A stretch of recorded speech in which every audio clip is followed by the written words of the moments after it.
मित्रों, आज भौतिकवाद का समय है। पर शायद हमको ऐसा लगता होगा कि आज ही भौतिकवाद बहुत अधिक मात्रा में काम कर रहा है। पर आज से कई वर्षों पूर्व भी भौतिकवाद बना हुआ था। समय के अनुसार वस्तुएं बदल सकती हैं, लेकिन ये जो भौतिकवाद है ये नहीं बदल सकता। हमारा भरोसा शायद इन वस्तुओं पर होता है जिस पर हम आश्रित रहते हैं। परंतु वचन कहता है कि एक दिन ये सारी चीजें नष्ट हो जाएंगी या हम स्वयं उसे अपने से दूर करेंगे, क्योंकि हम उस समय परमेश्वर के वचन के खोजी होंगे। और परमेश्वर का वचन हमें यही बताता है कि हम किस रीति से इन वस्तुओं का पीछा छोड़कर परमेश्वर के पीछे चलेंगे। दोस्तों, वो समय क्या होगा और कैसा होगा और क्यों ये समय आएगा, दोस्तों जानने के लिए आइए मेरे साथ इस अध्ययन में शामिल हो जाइए और जानिए क्यों परमेश्वर इन बातों को अपने वचन में कहता है और वो समय कैसा होगा।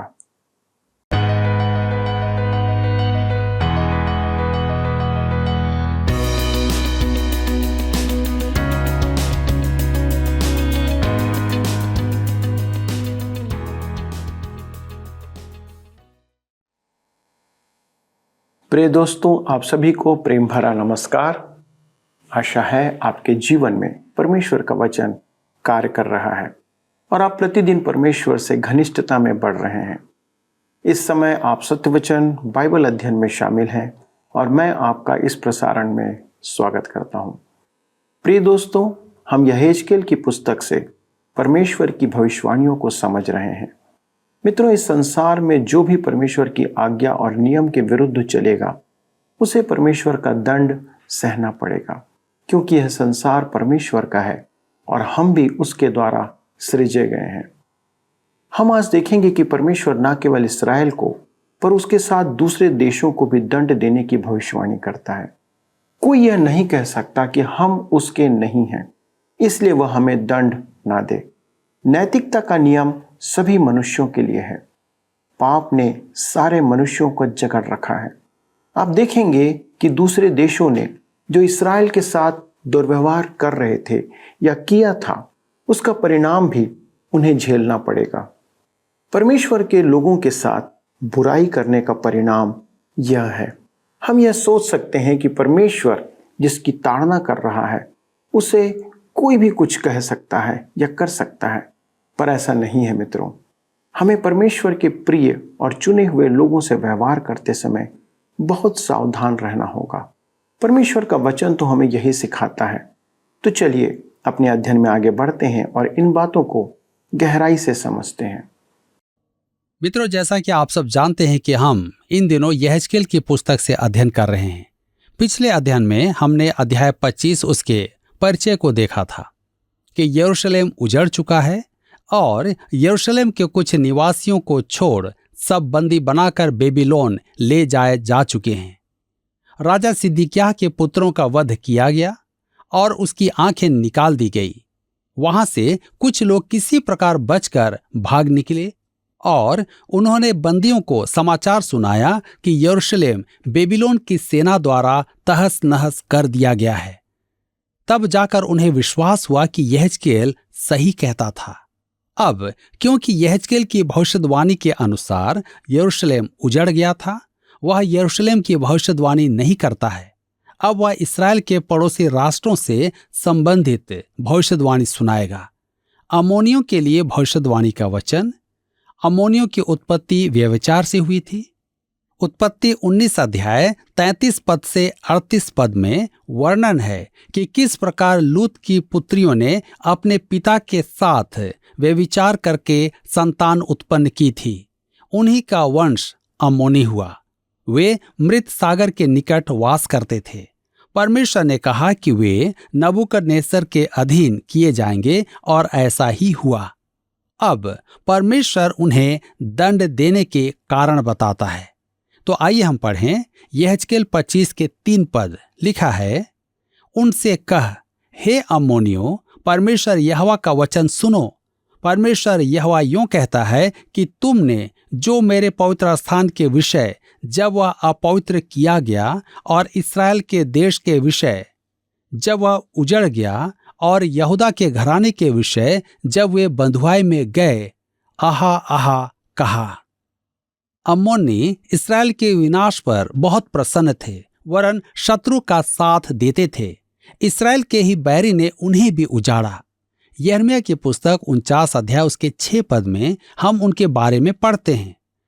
परंतु उसके बाद में अम्मोनियों को बंधुआई से लौटा लाऊंगा, यहोवा की यही वाणी है। परमेश्वर ने उन्हें दंड दिया कि वे जाने कि यहोवा ही परमेश्वर है।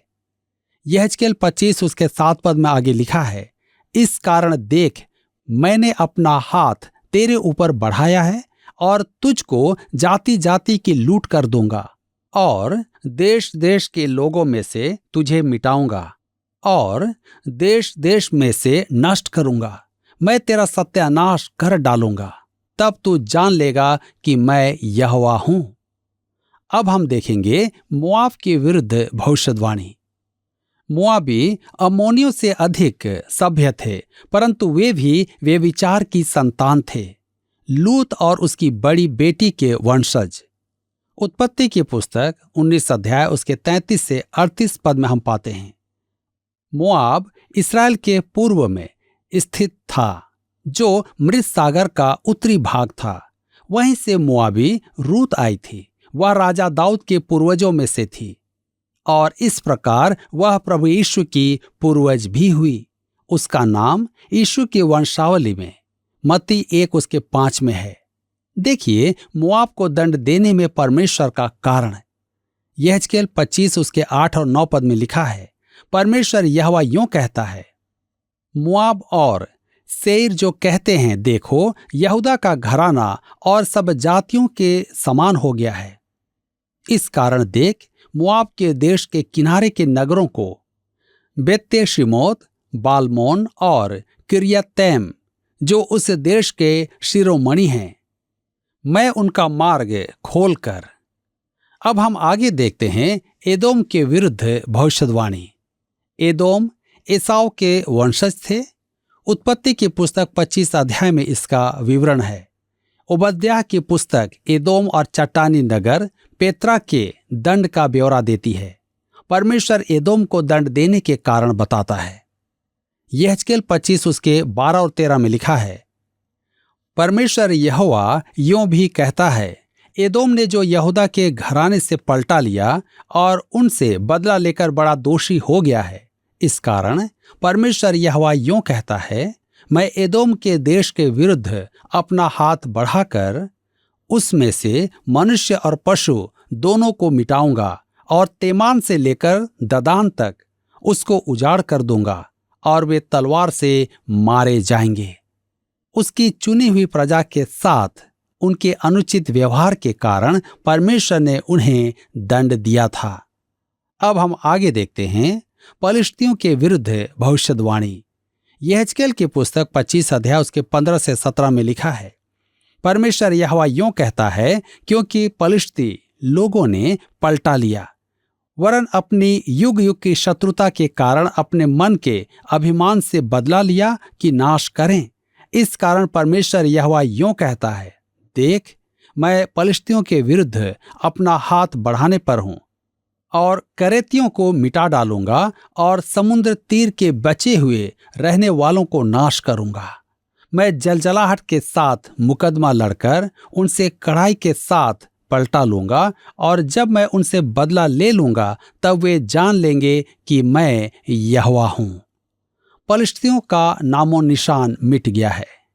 उनका दंड एक एक शब्द ऐसा पूरा हुआ है कि आलोचक यहेजकेल की भविष्यवाणी को उत्तर काल की बताकर उसे इतिहास बनाना चाहते हैं। मेरे मित्रों, हमारे लिए यह तथ्य स्वीकार करना उचित ही होगा कि परमेश्वर ने उसके और उसकी प्रजा के विरुद्ध पाप करने वाले राष्ट्रों को दंड दिया है। यहां पर इसी के साथ अध्याय 25 समाप्त होता है और अब हम अपने अध्ययन को अध्याय 26 से जारी रखेंगे, जिसका विषय है सोर को दंड। मेरे मित्रों, अध्याय 26 से 28 में सोर और सैदा के संबंध में भविष्यवाणियां हैं। सोर और सैदा एक प्रकार से जुड़वा भाई थे। ये अध्याय भविष्यवाणी की शब्दशः पूर्ति का सर्वोत्तम उदाहरण है। सोर उस महान फिनीके नगर की राजधानी थी जो अपने समुद्री व्यापार के लिए प्रसिद्ध था। वे भूमध्य सागर और उसके पार जाते थे। वे इंग्लैंड से टीन धातु लाते थे। उन्होंने उत्तरी अफ्रीका में अपने नगर बसाए थे। स्पेन देश का तर्शीश नगर इन्हीं लोगों ने बसाया था। वे उपनगर स्थापित करने में विशेषज्ञ थे और वे हमारी कल्पना से परे दूरस्थ स्थानों में जा बसे थे। सोर एक महान एवं घमंडी नगर था। सोर का राजा हीराम दाऊद राजा का अच्छा मित्र था। उसने दाऊद को निर्माण वस्तुएं भेजी थी, परंतु सुलेमान और हीराम के संबंध दाऊद और हीराम के संबंधों के समान मधुर नहीं थे।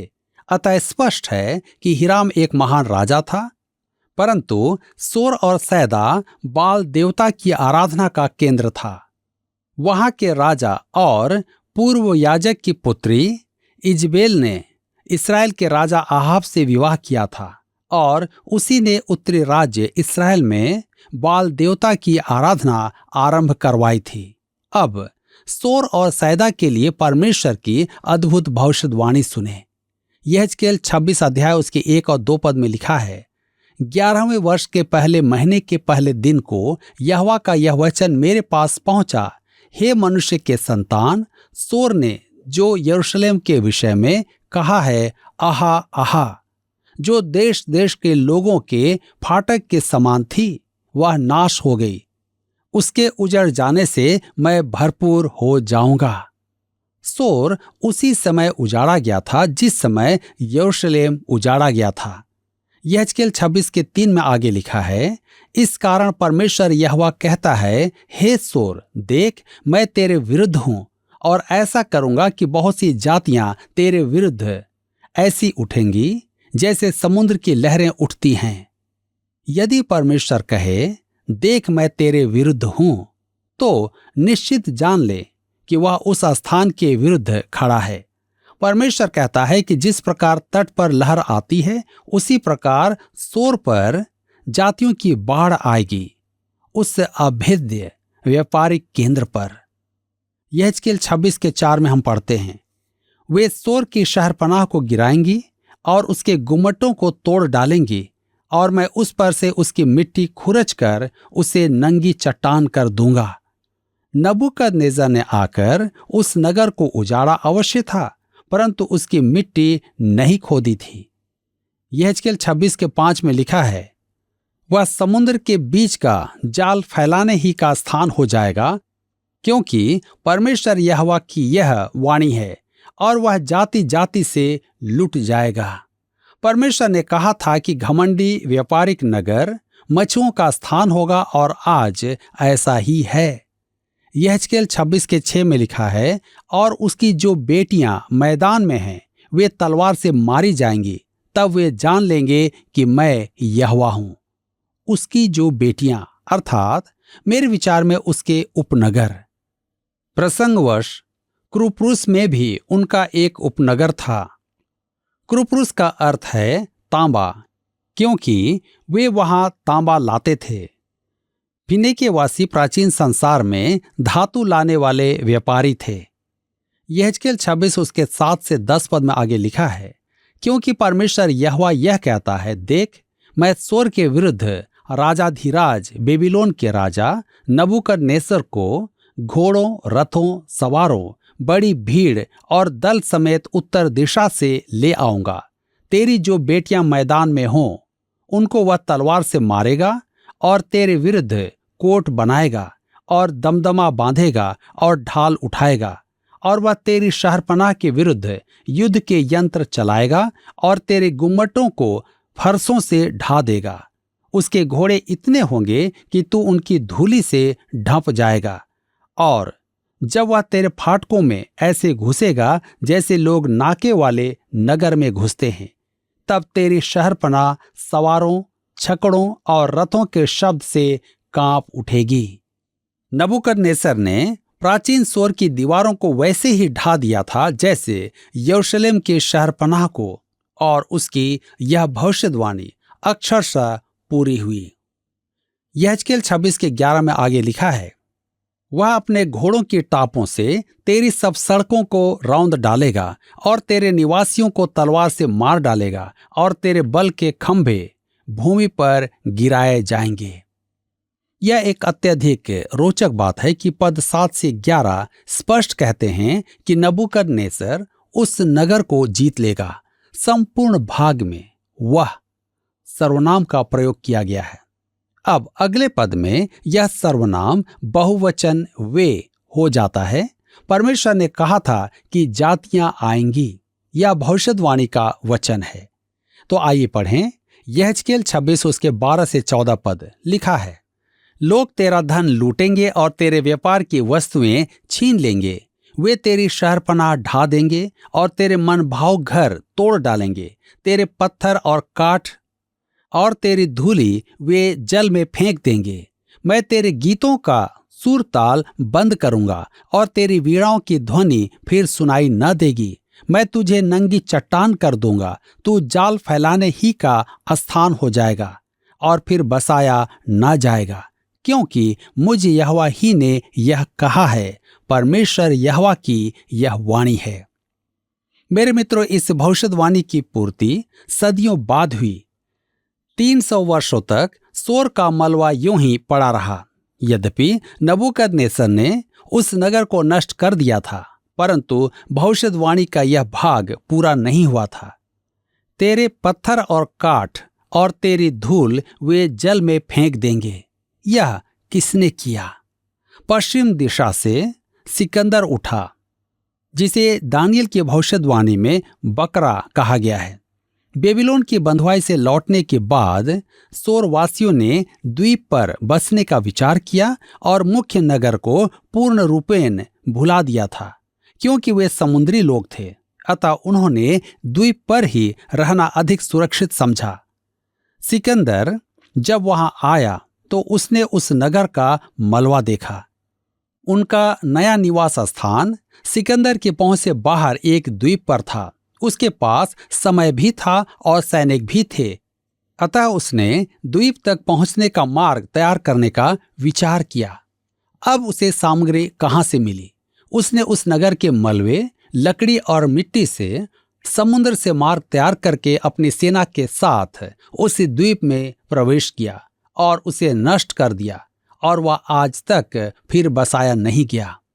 मेरे मित्रों, यह एक असामान्य भविष्यवाणी है। जैसा मैंने पहले कहा था कि आलोचक यहेजकेल की भविष्यवाणी को नबूकदनेस्सर के बाद की कहना चाहते हैं, परंतु क्या वे उसे सिकंदर के बाद की भी कहेंगे?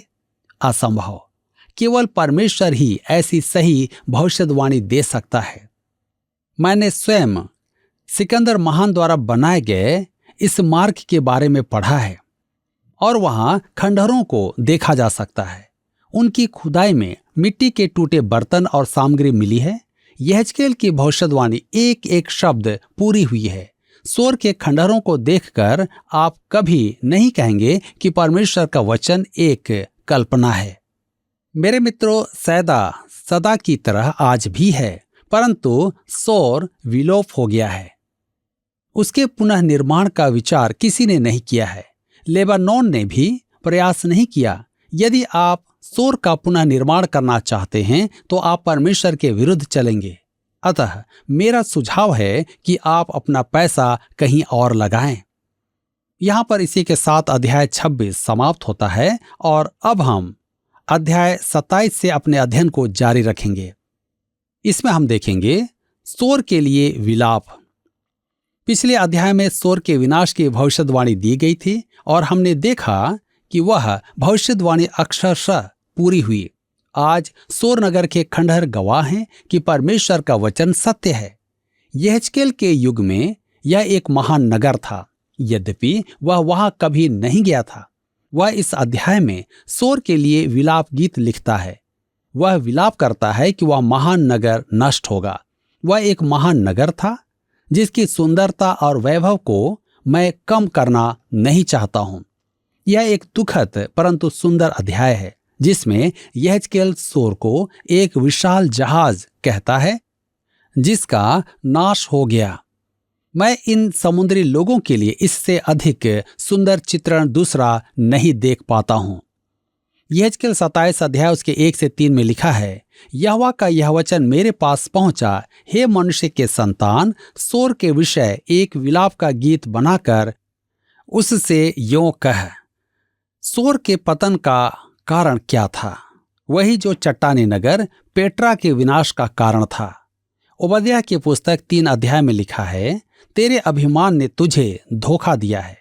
महिमा, वैभव और समृद्धि के घमंड ने विश्व के अनेक महान देशों को मिट्टी में मिला दिया है। यह अध्याय फिनीके के विस्तार साइप्रस से लेकर तर्शीस तक था। साइप्रस का अर्थ है तांबा और तर्शीस का अर्थ है शोधनशाला, जहां धातु निकाली जाती है। तर्शीस फिनीके वासियों के लिए भागने का स्थान था। योना भी वहां भाग जाना चाहता था, परंतु तर्शीस के स्थान पर उसने मछली के पेट का दर्शन किया। यहेजकेल 27 उसके 25 पद में लिखा है, तर्शीस के जहाज तेरे व्यापार के माल के ढोने वाले हुए। उनके द्वारा तो समुद्र के बीच रहकर बहुत धनवान और प्रतापी हो गई थी। मेरे मित्रों, सोर एक महान व्यापारिक केंद्र था। वहां संपूर्ण विश्व के व्यापारी व्यापार करने आते थे। आपको सोर में सब कुछ मिल जाता। पद 17 में लिखा है कि इस्राएली भी उनके बाजारों में व्यापार करते थे। मिन्नित शायद अंजीर और जैतून का परिरक्षित रूप था। सोर के बाजार में आपको जो चाहिए वह सब मिल सकता था। यदि आपको सोर के विशाल व्यापार केंद्र का दृश्य देखना है तो वह संसार के व्यापार, धर्म और राजनीति के केंद्र बेबीलोन की भविष्यवाणी में व्यक्त है। वह ख्रिस्त विरोधी की राजधानी होगा। प्रकाशित वाक्य की पुस्तक 18 अध्याय उसके 12 से 14 में उसके बारे में लिखा है, अर्थात सोना, चांदी, रत्न, मोती और मलमल और बैजनी और रेशमी और लाल रंग के कपड़े और हर प्रकार का सुगंधित काठ और हाथी दांत की हर प्रकार की वस्तुएं और बहुमोल काठ और पीतल और लोहे और संगमरमर की सब भांति की वस्तुएं और दालचीनी, मसाले, धूप, इत्र, लोबान, मदिरा, तेल, मैदा, गेहूं, गाय, बैल, भेड़, बकरियां, घोड़े, रथ और दास और मनुष्य के प्राण अब मेरे मन भावने फल। ऐसा ही लंदन, पेरिस, रोम, न्यूयॉर्क, लॉस एंजलिस में है। इन नगरों में आपको जो चाहिए मिल जाएगा। यदि आपके पास पैसा है तो आप कुछ भी खरीद सकते हैं। आज सोर के तुल्य भौतिकवाद का युग है। सोर एक महान जलपोत के समान था। मनुष्य को जो चाहिए वहां है और संगीत बज रहा है। वहां हंसी और मदिरा की कमी नहीं है, परंतु सब कुछ समाप्त हो गया। परमेश्वर ने उसे दंड दिया। अब उस महान नगर पर विलाप का समय आ गया है। अंत के दिनों में ऐसा ही होगा। उस समय शेयर बाजार समाप्त हो जाएगा। आपका बैंक में रखा माल किसी काम का नहीं रहेगा। जिसे आप कीमती समझते हैं वह राख और मिट्टी के समान हो जाएगा। सोर के पतन का दिन कैसा त्रासदी का समय था। भविष्य में जब ऐसा होगा तब वह भी कैसा त्रासदीपूर्ण समय होगा। मेरे मित्रों, सावधान, धन एकत्र न करें। मेरे विचार में मनुष्य को समृद्धि का आनंद लेना उचित है, परंतु वह आपकी लालसा और आपका ईश्वर न बन जाए। दुर्भाग्य से अनेक मनुष्यों के साथ ऐसा ही है। सच तो यह है कि अधिकांश कलीसियाओं में बाइबल की शिक्षा नहीं के बराबर ही है। हम खेल खेलते हैं, एक दूसरे की पीठ थपथपाते हैं, हम सहभागिता करते हैं, उसके विषय में चर्चा करना चाहते हैं। हम यदा कदा एक बाइबल पद का संदर्भ देकर अपने को समझाते हैं कि हम धर्मी हैं, पवित्र हैं और कलीसियाई अनुष्ठान पूर्ति करते हैं। ऐसा ही सोरवासी करते थे। यरूशलेम वासी भी ऐसा ही करते थे, परंतु परमेश्वर ने उन्हें नष्ट कर दिया। परमेश्वर ने उन्हें दंड दिया क्योंकि उन्होंने परमेश्वर द्वारा दिए गए सौभाग्य और सुअवसर को झटक दिया था, इनकार कर दिया था। आज आपके और मेरे पास भी समय है कि हम उस अवसर को उचित रूप में उपयोग में लेते हैं या हम भी उस दंड को पाने की लालसा करते हैं।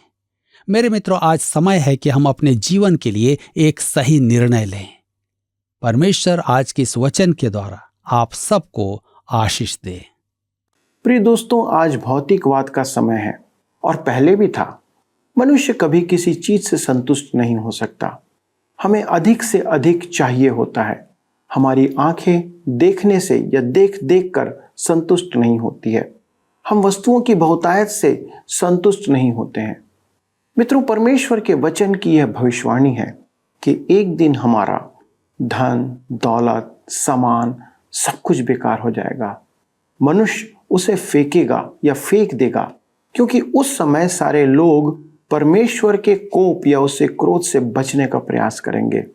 उन्हें उद्धार की आवश्यकता होगी जो इस धन, दौलत और वस्तुओं से कभी नहीं मिल सकता। आज के अध्ययन में दूसरे देशों के विरुद्ध भविष्यवाणियां यह प्रकट करती हैं कि परमेश्वर उनकी भी चिंता करता है, उनसे भी प्रेम रखता है। परमेश्वर नहीं चाहता कि वे नाश हों। वचन में दिया गया विलाप गीत इस बात को प्रकट करता है। यह बातें पूरे संसार के लोगों के लिए हैं कि वे भी वचन को सुनकर मन फिराएं। दोस्तों, बाइबल का मुख्य संदेश यही है कि मनुष्य परमेश्वर की ओर फिरे और उसके दंड से बच जाए। आज कितने लोग वचन को सुनना पसंद करते हैं। इस कार्यक्रम को ही ले लीजिए, कितने लोग इसमें शामिल होते हैं, जबकि यह प्रसारण हमारे लोगों के बीच में है, पूरे संसार में है और किया जा रहा है। हमें अपने भविष्य की चिंता ही नहीं है, पर जिस दिन हमें पता चलेगा उस दिन शायद बहुत देर हो चुकी रहेगी। इसलिए आज ही अपना जीवन परमेश्वर के वचन के अनुसार जांचें और कल का इंतजार ना करें। आइए मित्रों, प्रार्थना करें। हमारे स्वर्गीय पिता, हम धन्यवाद देते हैं आपके पवित्र और जीवित वचन के लिए, जो हर एक मनुष्य से प्रेम करता है और आपके प्रेम को हमारे लिए प्रकट करता है। पिता, आप बार बार चाहते हैं कि संसार के लोग अपने बुराई के मार्ग को छोड़ें और भलाई के मार्ग को अपनाएं। वे आपके निकटता में जीवन जिएं, क्योंकि प्रभु, आपकी योजना हम सभी मनुष्यों के लिए यही है। पिता, आपका प्रेम लोगों तक पहुंचने पाए और होने दे पिता कि लोग आपसे प्रेम करें, उस नैतिक नियम के आधार पर अपना जीवन व्यतीत करें जो आपने उनके हृदयों में डाला है। और वो आज्ञाएं प्रभु जो आपके वचन में पाई जाती हैं, हम उसके अनुसार जीवन व्यतीत करते रहें। हमारे सभी प्रिय दर्शकों के लिए विनती है प्रभु, उनके जीवन में भी आपका अनुग्रह और आशीष बनी रहे। पिता, हम आज अपने सब जवान बच्चों के लिए प्रार्थना करते हैं जो नौकरियों के लिए, जीवन साथी के लिए और अन्य प्रकार की सामाजिक बुराइयों का सामना कर रहे हैं।